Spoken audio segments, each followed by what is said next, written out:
Hi everybody, welcome back. I'm the Strategy Professor, and today we're going to be looking at the patch notes for 924. So as always, if you enjoy the content, please be sure to like and subscribe. That helps out a ton on the channel. Come check out the stream. Starts around 10 p.m. Eastern Standard Time most nights. We'd love to have you. And check out the rest of the guides and content that we have on the channel as well. I'm going to release several tier lists for this patch. And then we have lots of coaching sessions, champion guides, and all sorts of other stuff on the channel. So be sure to check that out, the Strategy Professor on YouTube.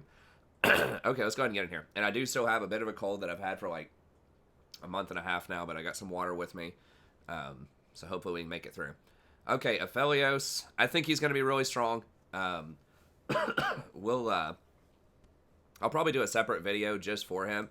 It's kind of hard to calculate everything about him, but his numbers just look really good in general. You know, getting the bonus attack damage, but it's hard to compare him to anything because he's really a very unique champion, so it's hard to get a sense, but I think that, you know, he's going to be close to something like a Jen or a Caitlyn, like a long-range lane bully early on, because the sniper rifle is what he starts with.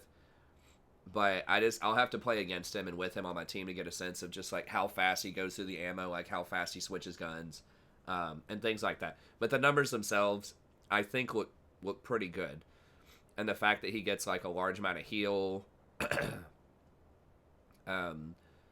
we'll just have to see. So there's a lot of stuff going on here, but just like looking at sort of the numbers and what he's going to do, I think he's probably going to be pretty strong.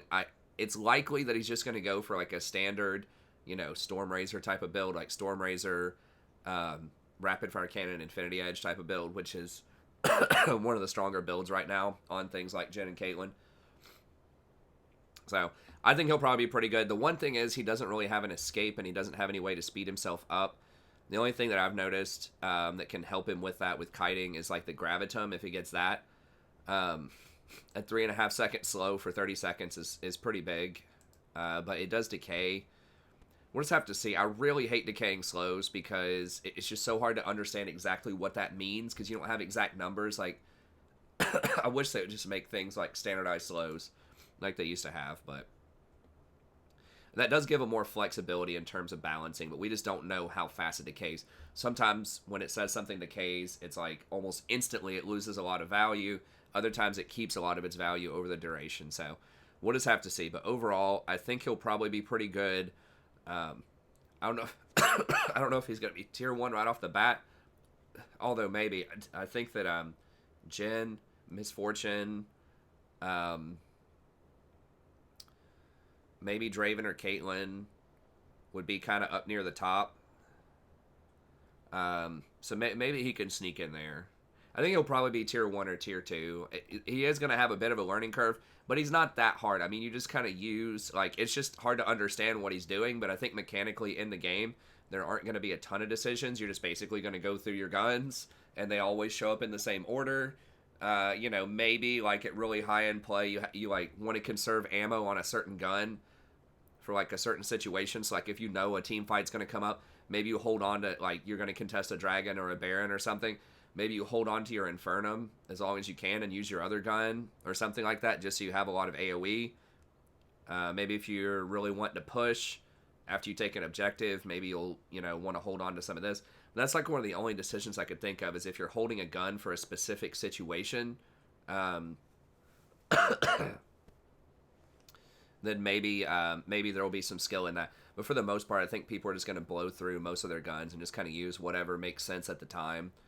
And I don't think there's going to be like a ton of mechanics to it. So I don't think he's going to be that hard to like mechanically play. It's just like how you conserve the ammo, and like which combinations you want with your guns. That will be where the challenge is. It's just sort of that forethought and what's coming up and how you use it. So I think people will be able to do pretty well with him right out the gate. Now, I thought that Senna also wasn't going to be that great. I thought she was going to be terrible on release, and it turns out she was really, really strong. So I was wrong about that one. And I think that she also had kind of a weird kit that I didn't think was going to be that strong, that people would have to get used to. But, you know, he looks even more straightforward than her, and it looks like he has way bigger numbers than she does. So I think he'll be pretty strong. Okay, Akali getting nerfed. I don't think this matters. She's like already not that great in solo queue. She's okay. Maybe at like challenger or pro level play, she was still a problem. I'm not sure. But this is going to hurt her ability to wave clear a lot, which is huge. She's not going to be able to roam as much. So we'll see. I don't think it's going to matter in solo queue that much, but she definitely is going to take a step down. I don't think it was necessary, but it is what it is. Okay, Amumu is getting a little bit of a buff here. It's not going to matter. Amumu's problem is that his ult's on too long of a cooldown for a team fight tank. So he has virtually no early game. He's really reliant on hitting that bandage toss. His clear is not that great. It's not that safe. He can get invaded. Excuse me, and destroyed. But the payoff for that is he has like a team fight ultimate that really doesn't do that much damage by today's standards. It's good, but it's like on 150 second cooldown, and that's just like completely inappropriate for a champion that has this many other weaknesses. Like, this should definitely be like 120 second cooldown. And that's pretty much what they did with Nautilus. That's what they've done with Gragas to help them be a lot more relevant because they're so dependent on their ults. Nautilus can even do a lot more than that without an ult. So I think he probably needs to be reworked. I like the idea of the Cursed Touch, like him being like a magic damage tank that enhances the magic damage of your team. So if you have someone like a Rumble on your team, or you have someone like a Zyra, then he could be a really good fit for that. Like, I like making him that niche, but they tried to do that, and then they ended up nerfing him, which I didn't think was really necessary. So I think they need to reduce the cooldown on his ult, for sure. I think that would help a lot. I mean, even if they lower the entangle to, like, scaling, like 1.5 seconds to 1.75 to 2 seconds or something like that, or they just lowered it flat out to, like, 1.5 seconds, but they lowered the cooldown down to, like, 120, 110, 100, I think that would help him out a ton. Other stuff they could do is just, like, increase his percentage damage against, like, monsters, like, try to give him a healthier clear. I don't know. Either way, it's a bunch of stuff they're not doing, so it's just theoretical. He's still going to be pretty bad. Okay. Now, like, lower elo where people, like, don't, like, back up, if he can actually hit, like, 5 people with his ult, like a Miracle, Curse of the Sad Mummy, it could still work out, but I think there are way better team fight tanks, like someone like Zac, for example, that are just going to be much higher impact than Amumu. Or like Nunu. Okay, Braum. So this is not fixing Braum's problems. The thing is, Braum is really difficult to make viable in solo queue at like low diamond and lower, because if he ever is strong in those brackets, he's going to be OP in pro. Because a lot of the stuff that he brings to the table is kind of like what they're saying. He's just very, very reliable, and he's just like a really good protector of specifically AD carry. So he helps your AD carry win the AD carry versus AD carry fights in the bot lane. He has an extremely good level 1, which this doesn't mention, but he's very, very good at invading and pressuring and pro play, which allows you to get really good vision of the enemy. And he's very good at early game skirmishes. So if you ever have a fight for Scuttle, or you want to try like an early dive with an Elise or something like that, he's really, really good at that because he can stun multiple people with his passive. So, and he's someone who is both tanky, so he can face check bushes to ward later on in the game with his shield, and he can get away with his W. He can jump to his allies to get away. So he's very safe. He's excellent at peeling. He has decent scaling for a peeler tank with his shield. So that makes him really, really good in pro. Like, usually you want someone who's tanky in pro a lot of times because they can actually put down vision at the end game. They can face check bushes with their team, obviously, not by themselves. But they can actually go up and ward a bush without dying instantly. Versus if you try to play Janna in pro and you go up and try to ward a bush and you get hooked or something, you're instantly dead. Someone explained that to me. Not to me personally, but I was listening to like a podcast. I don't remember what it was. It might have been on either The Dive. Kobe might have mentioned that, or it might have been Hotline League. I don't remember. One of those shows, and I never really thought of that before. That was earlier this year. They brought up something like that about tanky supports, but it makes a lot of sense. So anyways, he's a pro staple. So what are they doing to try to help him out? They're buffing Stand Behind Me at later ranks. Now, it's really important that you note this. I guess it is buffed. Like, the percentage is buffed at all ranks. So, okay, never mind. I take that back. This is going to be a lot better because the W, like, starts off at 2 seconds less. This is what you max last. Usually you get 3 to 5 points in Q, and then you put all the rest in your E. But 36% extra resistances to yourself is a really big deal. Now, you are giving less resistances to the 80 carry. Now, you're giving 4 flat more at, like, max rank. I guess at the earliest rank... oh, the resistances used to scale, and now it's flat. Okay. Well, this actually is just straight up better, then. Like, because, yes, it's less scaling at max rank. It's 12% versus 16. But this isn't going to be max rank. You're only going to have 1 point. So the point is it's 10-10 both ways. And then it was 10%. Now it's 12%. So that's just a flat 2% buff most of the time. And it costs 10 less mana, which is good. But then over here is the big one. Instead of just getting a 10% bonus to yourself, it's 36% bonus. So that's pretty massive. That's going to make you a lot more tanky. And then Glacial Fissure doing a little bit more damage at later ranks doesn't matter. By that point in the game, 50 extra damage is not going to matter at level 11. Now, this could be... The way that it was worded on the PvE was a little weird. But this could actually be a lot stronger. Because it was just 0.25 seconds for everybody. But now it's between 1 to 1.5 seconds for the first target hit. And then every other target hit is knocked up for a little bit. So this actually is just a buff. Even if it, would normally just be 0.25. Like, there are some scenarios where it's going to be a bigger knockup. So that's really good, especially if you chain that together. If you're doing that max rank with, like, an Ashe Arrow or, like, a Zac ulti or something like that. So that's going to make him a lot more viable in team fights. The big thing in solo queue, though, is he just gets outscaled pretty hard by enchanters, most notably Soraka just obliterates him because he doesn't really have a great way to get on her, and she's just going to heal through everything he does. Unless you have, like, the much higher scaling ADC, like you've got a Jinx you're protecting who's like at 4 items, and your team has like an Ezreal or something late game, then things like Soraka and Janna are just going to out farm you hard.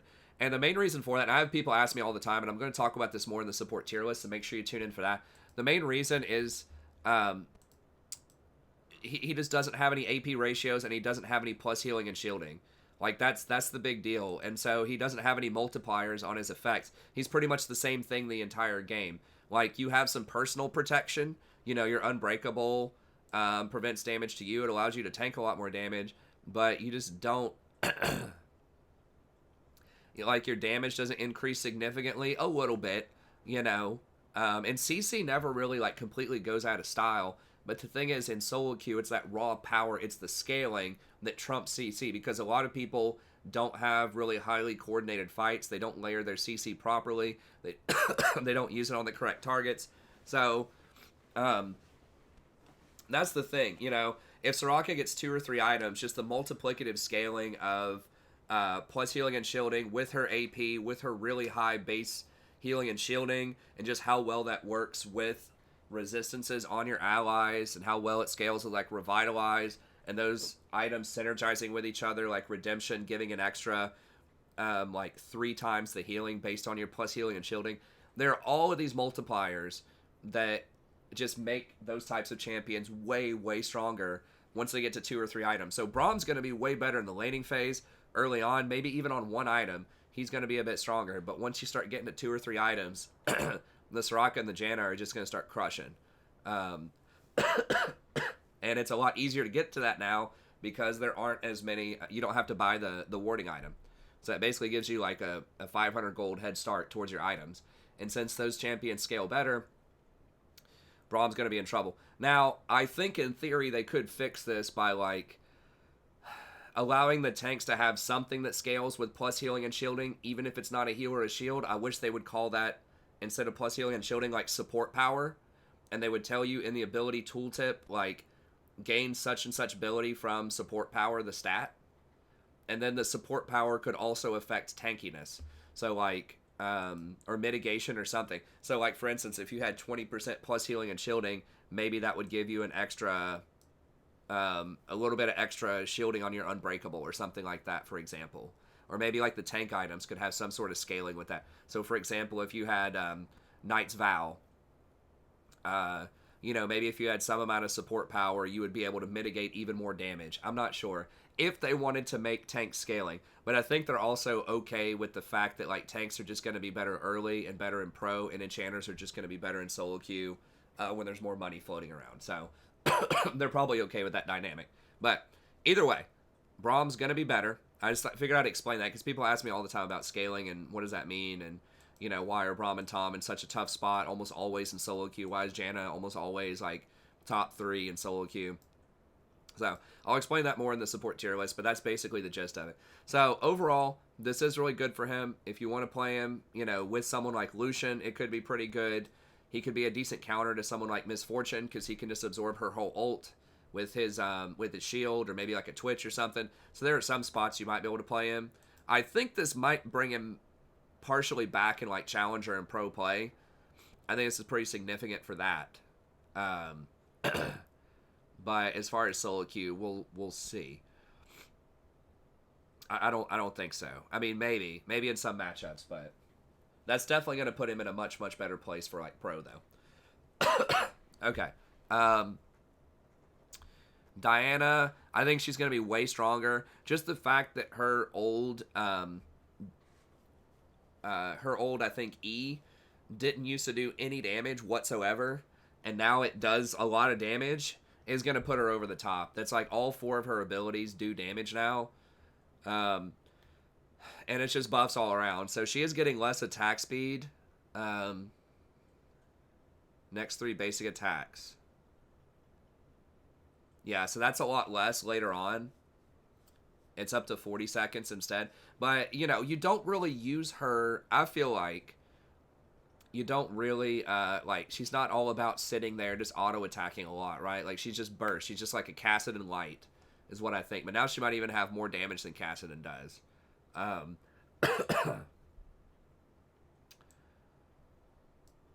Triples her game. Okay, wait. So oh, never mind. Hold on. I misread that. Okay, so she always has this, period. And then whenever she casts a spell, she gets triple. Okay, so that's actually better than it was later in the game. Okay, I mean, that could give her a little more play against tanks, I guess. Every 3rd strike cleaves enemies for such and such. Cleaves enemies for additional magic damage. What? This is literally the same thing. Oh, it's less ability power. Okay. Okay, whatever. I mean, probably a buff. You know, if you go like Nashers or something, which is pretty common on her, probably a buff. So I could see her going like, I don't know what she's going to go, honestly. I mean, you could go like Rod Nashers and do like a sustained damage build. Or I could see people just going like Proto Lichbane and just blow people up. I'm not really sure. I haven't ever played Diana, I don't think, and I don't see her in a ton of games. When I do see her, she usually has like a 2 KDA. She's like 8, 8, and 8. Okay, so longer cooldown on that. Total shield, lower ability power, adds 1 bonus health. Okay, so this would lend some credence to going a Rod build. I think having a sustained damage mage in fights is a niche that there's not a lot of champions that do that in League of Legends. You've got like Rumble, you've got Echo, I think like Vlad. Like there are a few champions out there, but there aren't many like fighter, melee, damage dealing champs. They're there, but I think most magic champs are like mages, typically like burst damage, ranged mages. So I think this is a style of champion that could be pretty good. Now, to be fair, I mean, Echo, I don't remember if I mentioned Echo or not, but he's kind of like that. So I kind of like adding that in there a little bit. Cooldown, okay, sure, it's similar, a little bit lower. Okay, cost is lower, that's good. Damage, definitely lower. But that's fine, but it's like it's a normal ability now. So, I like this change. So they are lowering the damage by 100, but you're definitely, so like you're losing 100 damage here, but you're definitely gaining it back here, you know, because this effectively used to do no damage, right? Like her old E did no damage, and now it's doing like a pretty good chunk of damage. So like 200 base, with an additional amount for each target. So if you like pull like 2 people, you get like 270 base.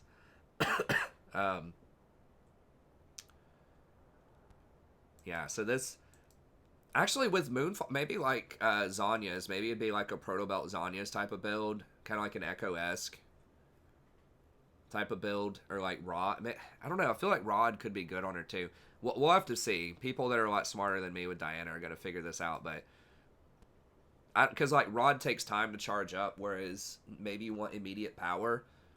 Maybe it's like Proto Belt Zanya's. I don't know if you need Proto, but Proto does like pretty good burst damage when you get in close. But anyways, okay, so that's pretty good. Now this is huge because that's going to allow her to like gap close early on and like try to make some plays, try to get some damage, try to get some good trades in with like your Pale Cascade and your Q. So now you can try to all in people pre-6 if you land that Q. I think does it still give resets or not? If it doesn't give resets, that might actually be kind of awkward with her Q. It doesn't say for sure there. I think this might have the updated.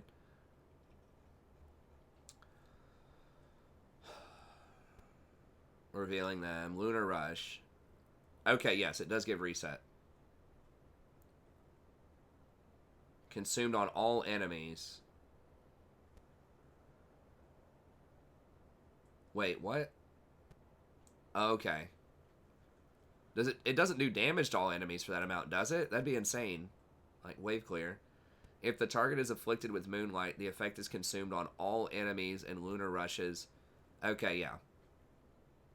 So you can double tap them with it basically again. So yeah, I mean that could be some pretty good all-in, potential when you pay, or like just good trades. Oh, it is 10% bonus health. I didn't realize that before. Oh, it does say 0.1 over here, doesn't it? That's what they just added in.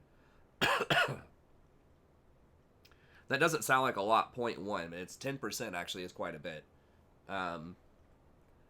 So yeah, I mean, I think that's going to allow for better trades, better ganks. Like you can actually do something early on in the laning phase. So I think that's going to make it a lot better in the laning phase. And she's got this huge burst.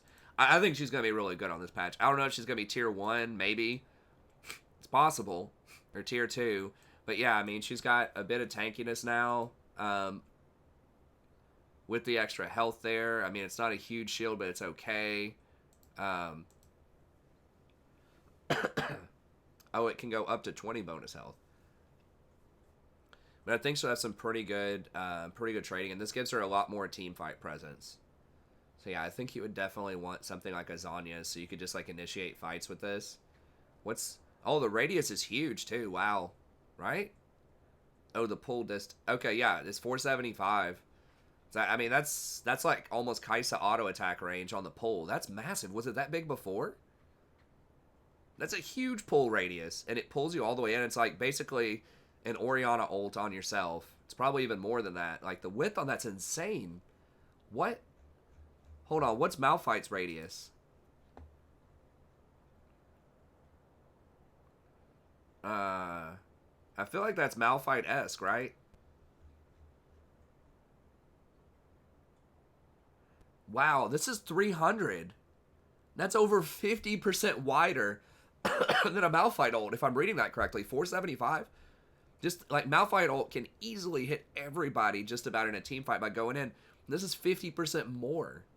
What's an Amumu ult?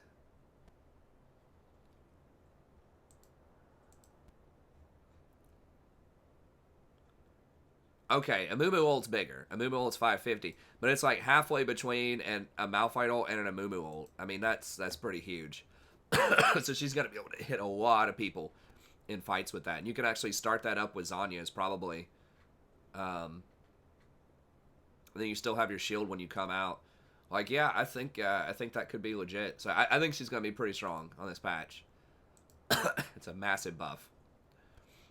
I wouldn't be surprised if she comes out the gate like 53, 54%, starts getting banned. Okay, Garen. This champion's a huge problem. He's way too easy to play. And he has too many, like, just random things in his kit that are just there to make him strong. Like, why does his Q break movement impairment effects? So it makes it surprisingly very difficult to kite him if he's smart about it. Now, I just said he's easy to play. I mean, there are a couple of decisions you have to make as Garen, but Like, there's just so much random stuff that just, like, doesn't need to be there. Like, he just randomly heals. First of all, he doesn't use mana on anything. So you can just, like, spam your abilities and just trade whenever you want without having to worry about mana. He has really high base stats. Starts with 620 health. Like, what the heck? You know, even a lot of other bruisers will start with, like, 580 or something. Like, good armor, high attack damage at 66. Movement speed 340, so he's got like just like really high base stats. Gets free sustain in lane with his passive. Decisive strike. Non-decaying move speed for like up to 3.5 seconds, which does like a massive amount of damage in scales.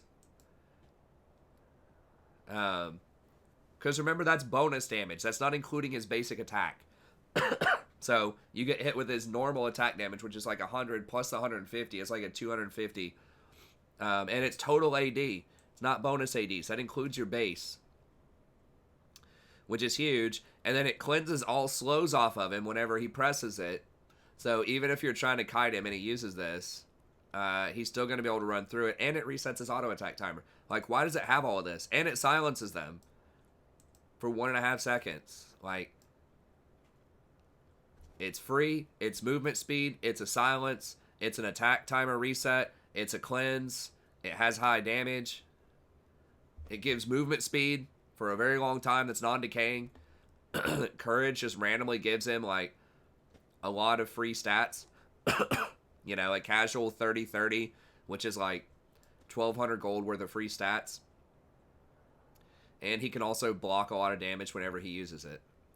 And then Judgment, of course, the spin to win, you know, pretty high base damage, really good scaling with AD, scales with critical strike for some reason. He's ghosted, so he can go through minions, so you can't even try to kite him through minions or monsters. Does an extra 25% damage to the closest target, shreds the armor of everybody by 25%. Why is it all of these things? Why is it armor shred? Why is it ghost? Why does it scale with crit? Like, there are all these random things about Garen that are just like, why is it all of these things? They need to just take off, like, either like the free armor shredding if he wants that, go get a Black Cleaver like everybody else. You know, they need it, or they take off like the 25% bonus damage or the scaling with crit. Like, he doesn't need all of these things. The problem with a champion like Garen is that unless he is OP, unless his numbers are just ridiculously strong, then he's worthless, because he has like no CC hardly outside of the silence, and there's really not a lot of like outplay potential with him. You just kind of run at him and that's it. And those type of champions, you know, they're just not relevant, because there's like no way you can express enough skill to overcome stuff unless you just have like big numbers. And that leads to huge balancing problems. And then, of course, his ult does true damage, because, you know, why not? 120-second cooldown. So, yeah, they need to nerf him more. So, like, this little slap on the wrist is not going to matter. They're going to have to nerf him again. They're going to have to take away something meaningful from his kit, like we mentioned before. Like, this is going to be, you know, a slight buff if he goes Trinity Force, Phantom Dancer, which is, like, the most popular build. You know, he's going to be losing... how much attack speed does that give? 65, I think, and then he might get some off of his runes, so let's call it 75. So he's going to be losing 3 spins off of that. So he's only going to get 1 spin per 20% instead. So he's going to be getting 1 spin per 20. Instead of one, now it's 1 spin per 25. So he might lose a spin off of that. Right, so if you have 75% attack speed, it's going to be the same thing, because you would only have 3 spins anyways. If you have 80% attack speed, then you would get 3 spins instead of 4. If you have 40% attack speed, then you would only get 1 spin instead of 2. So in most scenarios, maybe you lose 1 spin, which if you were getting like 12 or something... maybe even like 10 spins, and it'd be like 10% damage off of this. And you're getting a very small slap on the wrist here as far as like point whatever. Like, it's not going to matter, you know, instead of doing like 600 damage, you know, off of a basic ability, which is like double what most ults do, you know, now he's going to be doing 550 or something maybe. So maybe it matters. Maybe they limp away with 50 health. But it's not enough. He's still going to be too OP. Okay, Karma. Now, this is pretty interesting. Freak glossed over this in his thing. He's like, okay, she gets a little bit more shield. Whatever.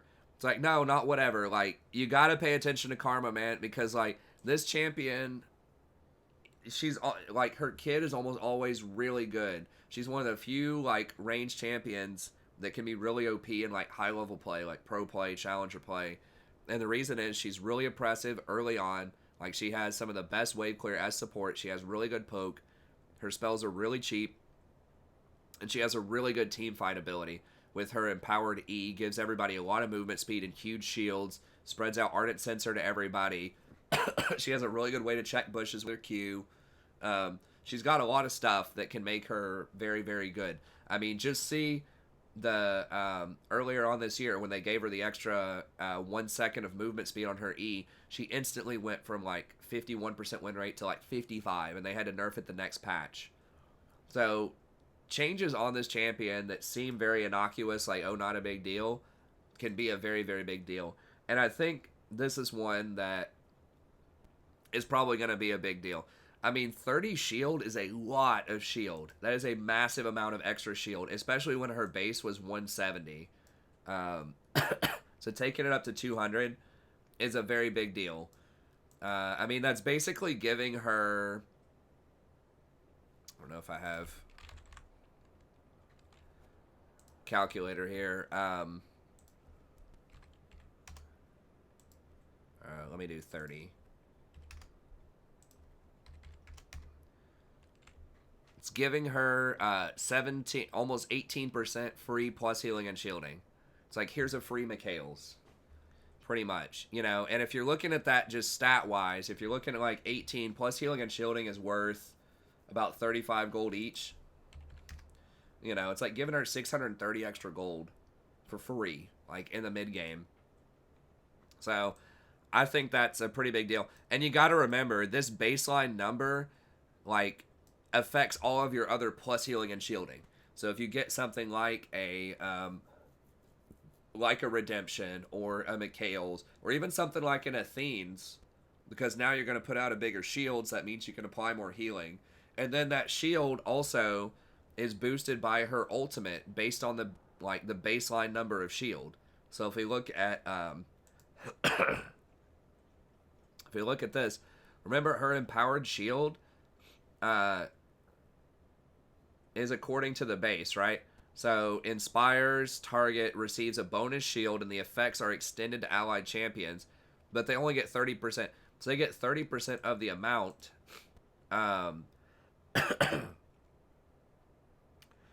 But now it's even bigger. So, you know, instead of getting the 170, they're getting 30 more on top of all this, which means everybody on your team is going to be getting like an extra, you know, potentially like 10 shield. So I don't know if this is going to make her like really OP again, because she's very, very good in the laning phase. The question has always just been, are her numbers high enough to sustain into the mid to late game? And with this, maybe they are. Because, like, this doing 260 for only 70 mana is pretty huge early on. And it's, like, so spammable at 7 seconds. Like, the Mantrid, you know, does just, like, look at this. The total bonus damage, even at, like, you know, level 3 is 215 bonus damage on top of 325. I mean, that's 350 damage by a basic ability at level 3. So she does a lot of damage, and this meta right now is very, very good with push poke. I mean, things like Caitlyn, Jhin, Misfortune, stuff that really wants to push you in, get priority, get scuttles, get dragons, poke you under tower, run you out of lane. You know, she's perfect in that type of meta. So the meta right now lines up very well for her, and getting this extra shield could be enough to put her over the top in the mid game, because her itemization is very, very good. You know, being able to put Ardent Sensor on your whole team with the Inspire, giving them all movement speeds. You can run that Mundo in there. You can run that Olaf in there. Olaf's the most OP jungler right now. A lot of the really strong stuff are these kind of meatballs, the Garens, the Darius, Olaf. All this kind of stuff is really, really good to run into your enemy team. Or if you need to run away from Olaf, Olaf's coming at you, you know, you're not going to be able to CC him. Your only option is to run. So being able to run away is really good. You can combine this with Shurelyas, the cheaper Shurelyas, potentially, to have even more utility. So I don't know necessarily that you would want to do that most of the time, but it is an option if you have something like, you know, an Olaf. You can go kind of this need for speed build that can be really, really good. So I think a lot of people are going to be sleeping on this, but I think that she could be pretty good. We'll see. I don't know if this is going to be as strong as like the extra 1 second movement speed, but you know, I feel like it's in the ballpark. I think a lot of people are not, that I've seen, are really not appreciating how strong this can be. I mean, Karma, like when Karma and Lux are really strong in the mid-season, that's when I made my push to Diamond in May. And I used to have like a 60% win rate when she was that strong on her. So anyways, yeah, I think that she could be sleeper, one of the biggest stories of the patch. Okay, Kassadin getting a nerf. That's fine. This is a really toxic champion. I don't know. It's just like when he gets too strong, he has like so much mobility. He can just run over people. I just don't think it's great champion design. He's pretty non-interactive, and when he starts snowballing, he's just very, very difficult to deal with. But they just wanted someone who is just like super mobile that just one-shots people. So, I mean, I just don't like champions that are balanced around like being weak later but being like completely unstoppable, or being weak early but completely unstoppable later. But I guess it's okay to have some champs like that in the game. But anyways, nerf to him. I'm okay with that. Rammus. The thing is, like, Rammus can be pretty decent, especially at kind of low reload brackets, because his ganks are like really, really good early on.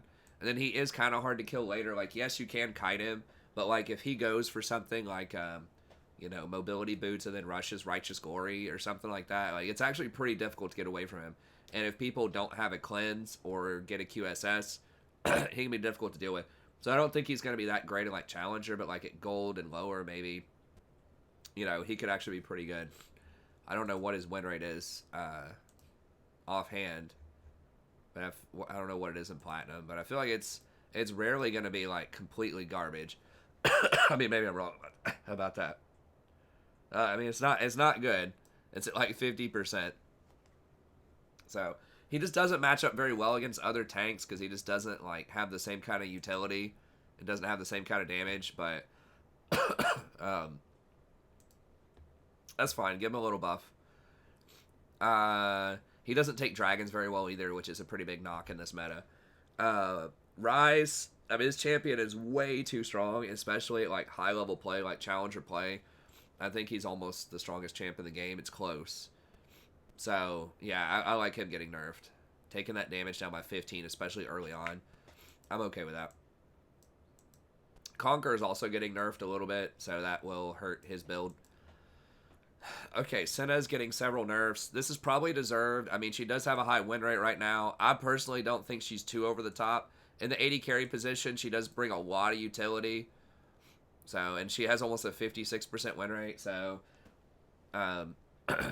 she probably does a little bit too much, you know, and they are knocking off some of her utility early on with the W.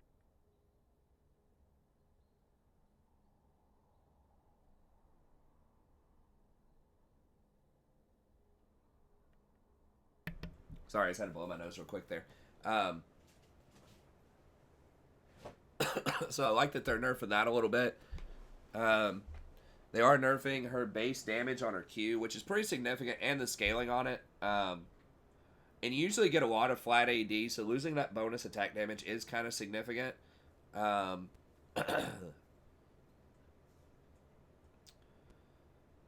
minions, Senna kill. So this is going to be a nerf to ADC Senna. I think Freak got that wrong. He was saying that was a nerf to support Senna. I think it can still drop if you don't kill it. So it says here that It's if you kill it, you only have a 1.67 chance. So I still think you have a chance. You still have that 5 whatever chance if the champion is if someone else kills it. So if you're the support and your AD carry kills it, I think you still have that same chance. I think that was only if you personally kill the minion. You have a lower chance. That's a direct hit to ADC Senna. Because I don't think support Senna is too far over the top.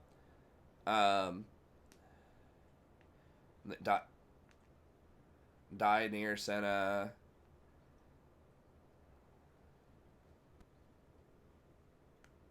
Spawn miss rates.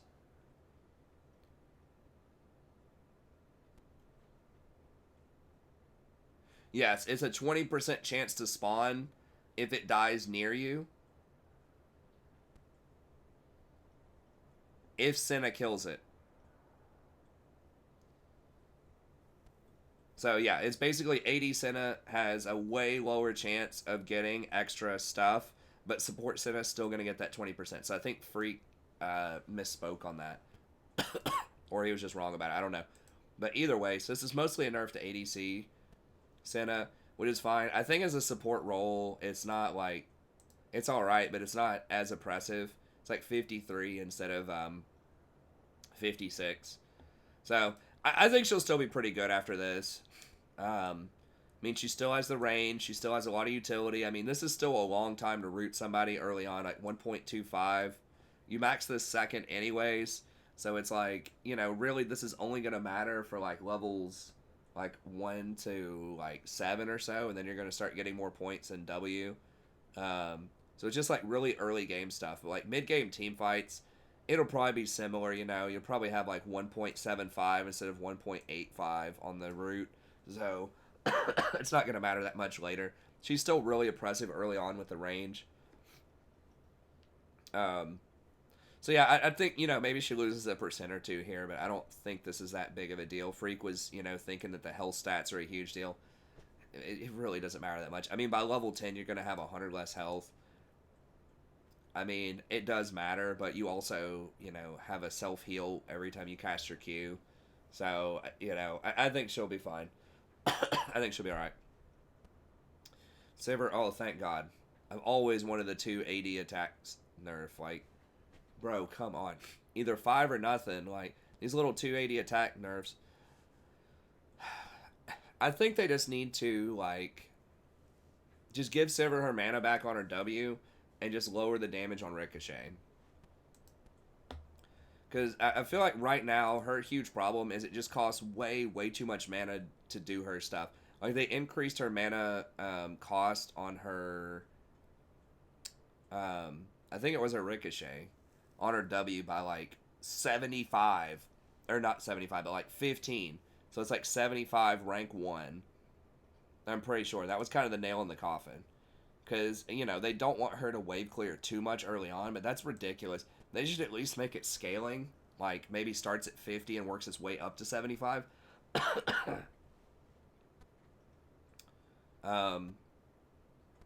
Or just make it to where it, like, does not scale with crit or something. I mean, that might be too much of a nerf, but I don't know. I think the mana cost is just too high.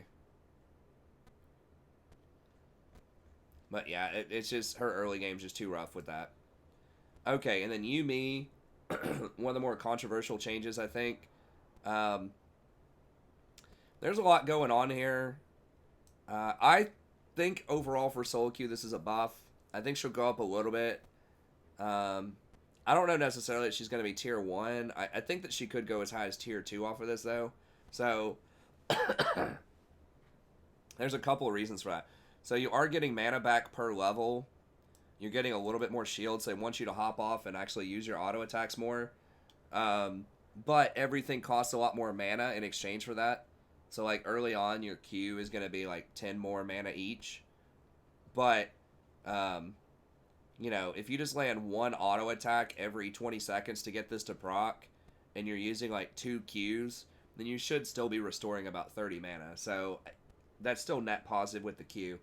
The problem is, like, the E costs, like, 1 billion more.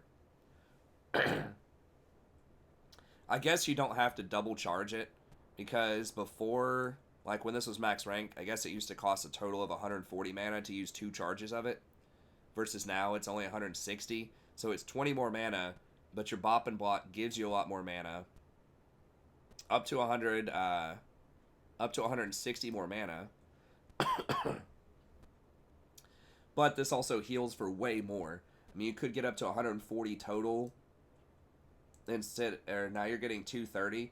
Now, this does not scale like based on missing health anymore, so that's kind of difficult to quantify what that used to be. But you have a 0.3 instead of a 0.1. So AP really doesn't scale on her like as well with the E. But so you're getting I think net positive on mana with the bop and block, so that's going to help you out with mana regen early.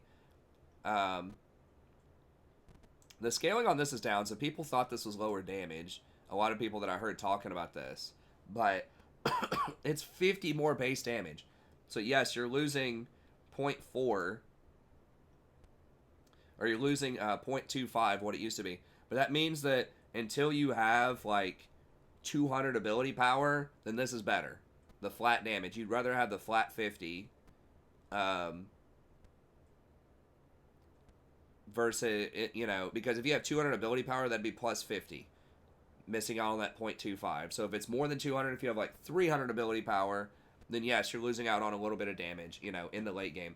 But early on, like, you're really not going to be losing out on that much. I mean, if you take Athene's plus Ardent Sensor, you know, that's going to put you somewhere around like 140 or so mana. Maybe with runes, you get up to 160.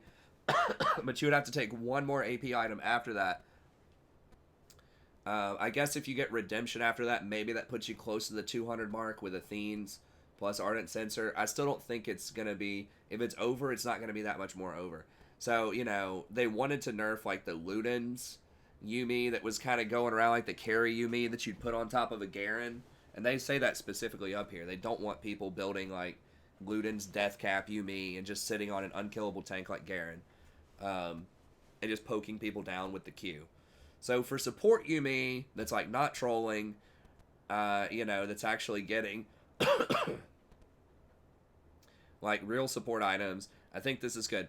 Now the missile speed, this is one that this is going to add a lot more skill to Yuumi, because now you only have 2 seconds to hit it. So if they actually dodge you, if they juke you, then it's going to be a lot harder to hit the Q, because now you can't just like swirl it around, you know, for a million years and then finally hit them. So 2 seconds is still plenty of time to go to max range. If you go basically homing missiles straight to them and you land the hit, it's still going to be enough time to hit them. But you can't, you know, take a second look at it if you miss them the first time. So I think that's a really good change. You know, it's basically saying you have to be more skillful with it in general. But if you do hit it, then your mid game is going to do more damage. You know, around level 5, you're going to be doing 20 more damage per hit or so, give or take. So, I think that's pretty solid. I like that change. Now, the W. Yuumi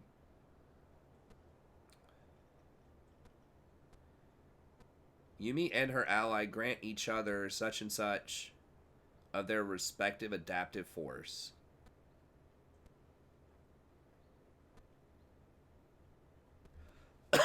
Okay. So,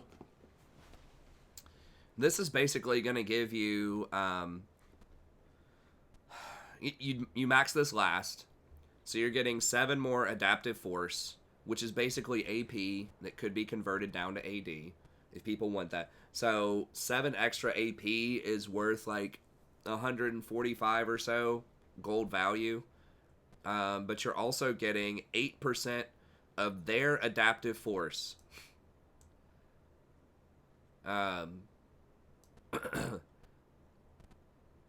So it's no longer Yuumi's. It's based on them, which is really, really good, because they're almost always going to have more gold, and they're going to be spending it on adaptive force. Now, the one caveat to this is if it's an AD carry, if they buy a lot of attack speed, this is not going to be good for you, because attack speed does not count as adaptive force. But if they're buying a lot of, like, bonus AD, or they get a lot of bonus AD in their kit, so if it's like Senna or Jen, this is going to be really, really good for you, because that's going to give them a much higher buff, because they're going to get an extra 7 flat, and they're going to get an extra 8%. So if they basically have, 100 bonus AD, then you're going to get an extra 8 ability power, plus the 7 flats. You're going to get an extra 15 ability power, and they're going to get an extra 15 ability power that's going to get converted down to bonus AD. So I think this is much, much better scaling at level 1. And it's not that hard to get to like 100 bonus AD. It's like an item and a half. It depends on the champion once again. But especially with like a Jhin, like I said, or a Senna, anything that gets a lot of bonus AD is going to be really nice. So I think this is a buff. Now the other thing that's a little tricky here, it says it has a channeling time of 0.25 seconds. I don't think this is that bad. It's going to feel weird. People said this about Rakan, like, oh, that's the death of Rakan or whatever, when he got that half a second channel on his ult when he couldn't flash, and he couldn't use his W. But really, like, once you're used to playing around it, it's not that big of a deal. And it was definitely worth the change to make the W move faster. So this is where you're getting more raw power, right? You're getting better adaptive force for both you and your ally, which is powerful. But in exchange, you have to be able to play a little bit better. There's like more counterplay to her, so it's adding raw stats at the price of counterplay. So that's a good thing, I think, overall. Now, let me just look at this real quick. The one thing I was unclear about is, are you always disabled for 5 seconds from your W anytime you're CC'd, or is it only when you're trying to move? Because that's going to be crucial. Like, basically, if they interrupt you, like Thresh hooks you while you're using your W, does it disable for 5 seconds? Or if it's just you're walking around and you don't channel your W and Thresh hooks you over a wall or something like that from the Fog of War, does that still disable it for 5 seconds? It sounds like it would always be disabled for 5 seconds if you get CC'd. So